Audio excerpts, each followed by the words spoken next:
Alright, what is up everyone? Welcome back to the channel. Today I'm going to do another review, this time of the Team Corally Asuga XLR. So my buddy Harold, who you've probably seen on the channel before, was nice enough to let me borrow his Asuga here. Today I'm going to talk about some of the features on it and then take it outside for a speed run and some bashing to see how it handles. So at the time of this video, the Team Corally Asuga XLR goes for $719 US. I'm filming this in May 2025, and with tariffs looming, that may change, but for now, 720 bucks about. You can also buy this as a roller for cheaper. But honestly, I wouldn't recommend it because this buggy comes with some pretty awesome electronics. I know about it because it's the same electronics that are in my Team Corally Kagama. So that's my only other Team Corally to compare it to, and so far I've really loved how fast that truck is.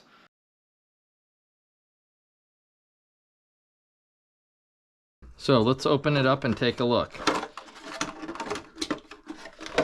Now Harold has done some modifications to this buggy that I should mention. He's got some M2C shock standoffs that are beefier. He's put on a motor fan, and he's added some M2C hex extenders to widen the stance a little bit on this buggy.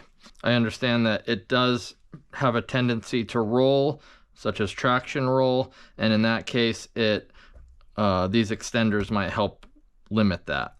He's also put on some new CVD drive shafts here with this red cap on it. These recently came out with the newest version of the Team Corally Kagama limited edition, and they're helpful in solving a common problem that's continued to happen where the pin actually shoots out of the CVD cup.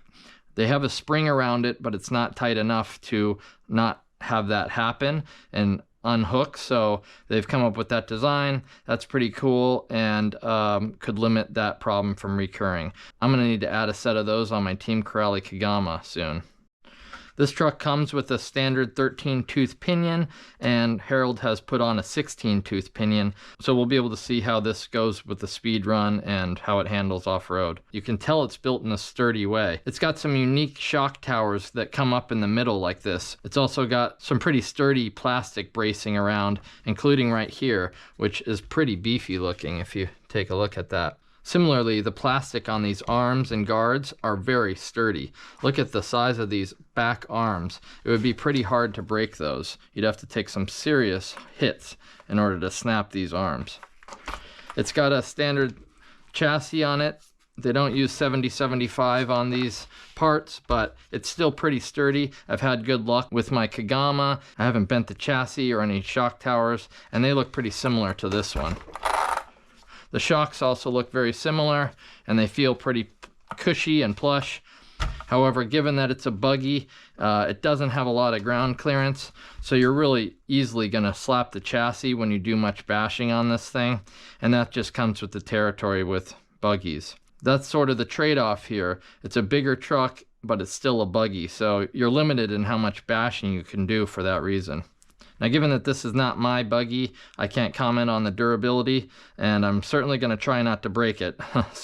But Harold has said that he's found this really sturdy and very durable buggy, so that's good. I would say most buggies seem to be. I've had great luck with my Arrma Typhon in that way as well. Aside from durability, the electronics on Team Corally are also a strength. It's got this Curon 825 motor, which is a 2050 kV, as well as this Torox 185 ESC.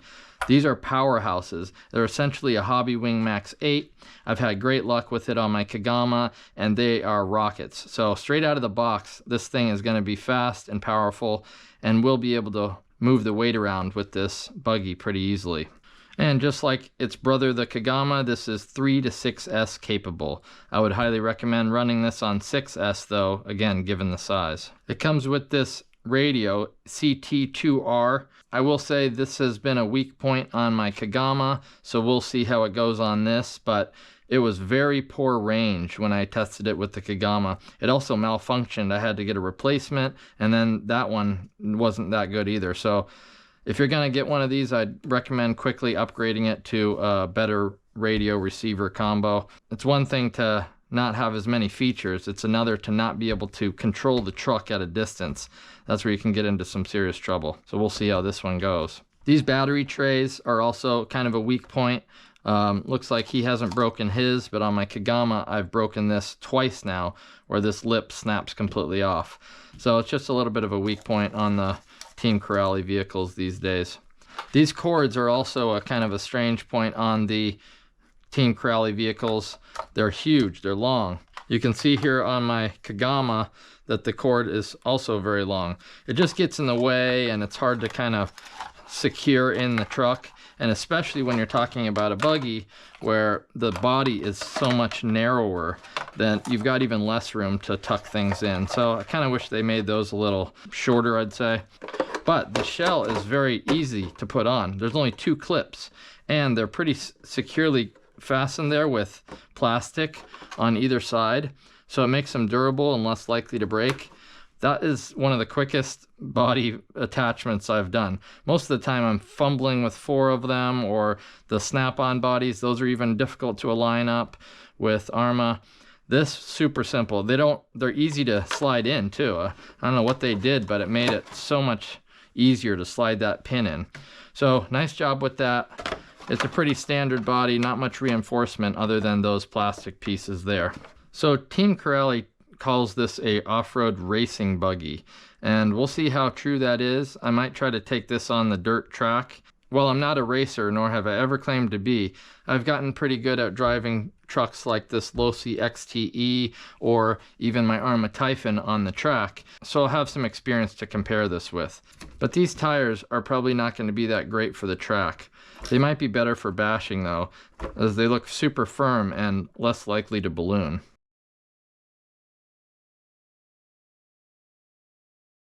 Since there's not a lot of other buggies that I know of that are this big, the best I could do was compare this with my Arrma Typhon TLR here.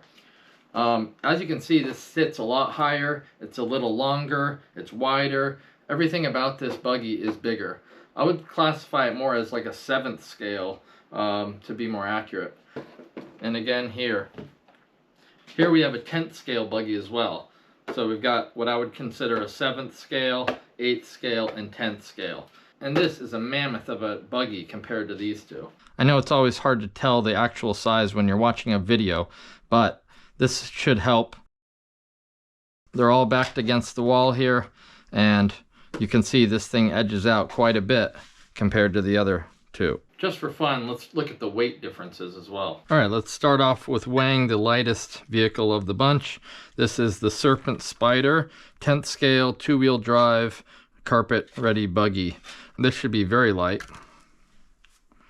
And we got 2 pounds, 15.1 ounces. All right, now let's compare that with the Arrma Typhon. All right, here comes the Typhon. And that is 8 pounds, 1.6 ounces. And now for the big Asuga.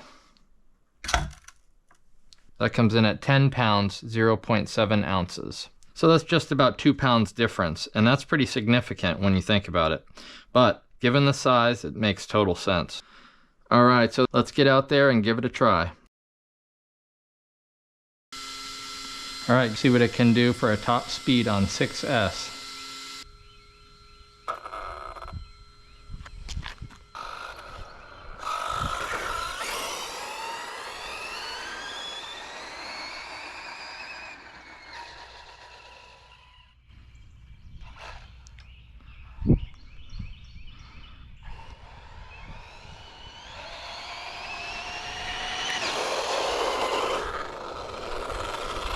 Going pretty good.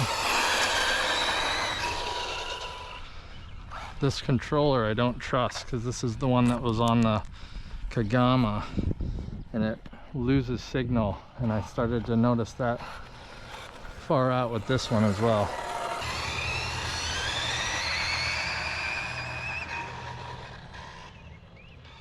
Oh, yeah, the signal's getting wonky. Come on.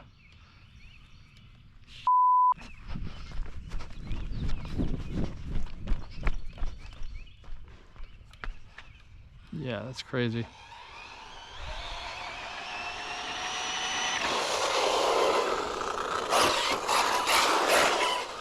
Oops. Hit my phone.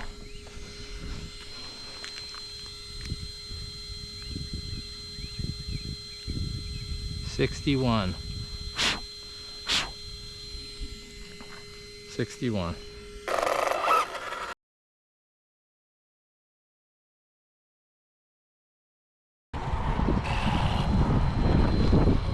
Nice.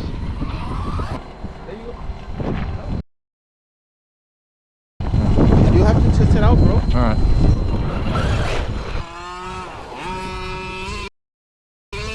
So this is the Asuga.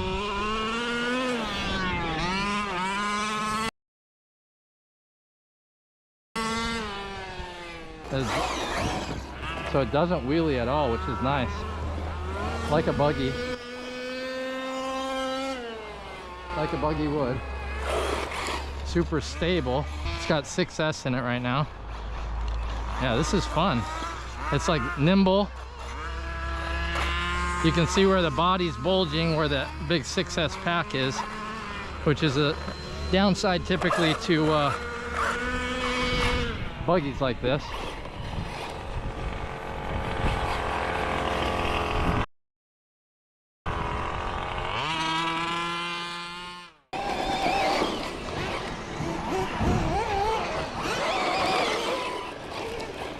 That's fun.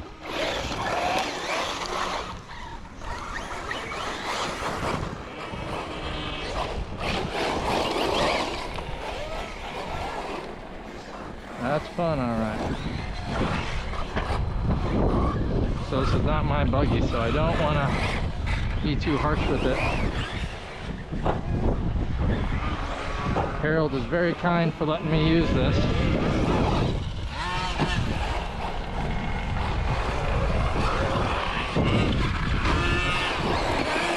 Super fun. That's why I like buggies. God, this guy's back.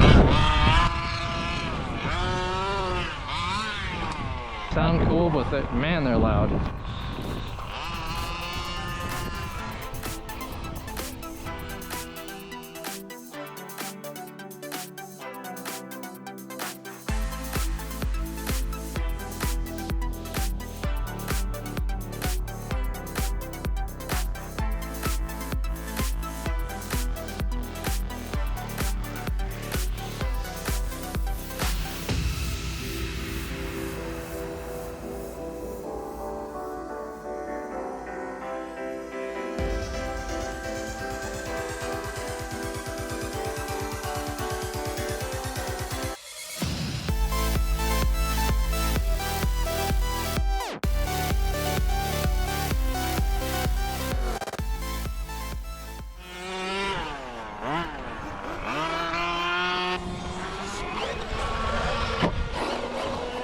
They bottom out easy with these little shocks, you know. Another downside to a buggy is that it doesn't have a lot of clearance to be able to take those big hits. But it's more for kind of nimble handling and having fun. Oh God, that was close.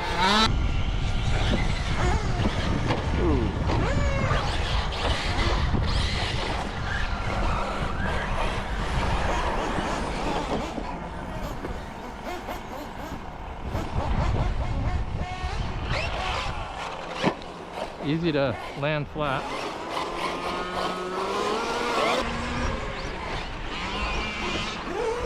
It's easy to correct in the air.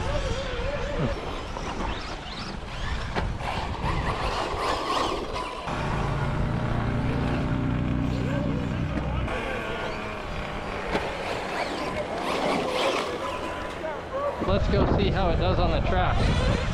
Gotcha.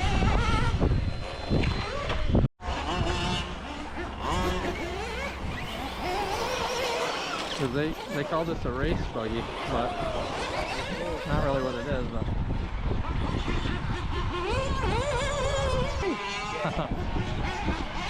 This is hard. There we go.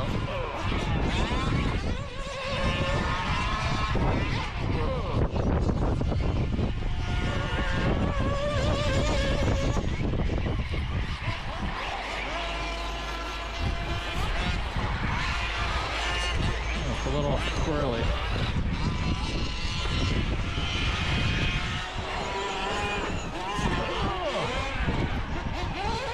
The tires aren't good for it. It's too hard to control.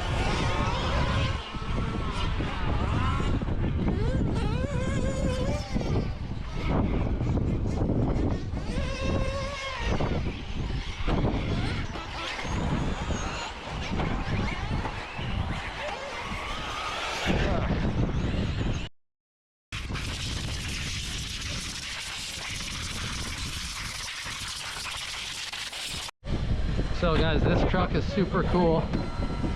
These tires are really not good for that track, so I found it really hard to keep it straight. With better racing tires, it might be kind of fun on the track, but I don't think this is the racing buggy that they kind of claim it as. This is more of a fun, I don't know, it's kind of a hybrid, like a cross between a basher and a track car. I found it really easy to land.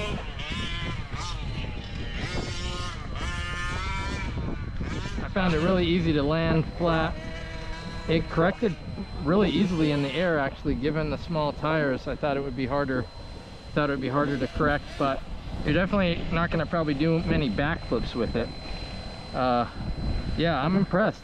It's fast, not as fast as a traditional 6S buggy, but it does move because it's light compared to, I guess, some other hardcore bashers. So very unique. There's nothing else in its class that I know of that kind of compares, or if there is, I don't know too much about it, but yeah, very cool truck. All right, so there you have it. This is a very unique RC. It doesn't fit the box of many other categories, so it's kind of creating a category of its own, and that is a hybrid between a basher and a track buggy. It handles uniquely. The size, I think, gives it a stout, stable feel to it. This thing can take a full throttle punch and not flip over. That's what I like about buggies in general. This has a very unique feel, though, almost like you would compare it to an Arrma Mojave in a way, just without the long travel suspension. You got to really drive it to see what I mean, but very cool buggy. Good job, Team Corally. You've put out a nice truck. If you liked this review, you'll definitely like some of the other ones I've done. So browse the channel, check it out, and don't forget to subscribe. Take care.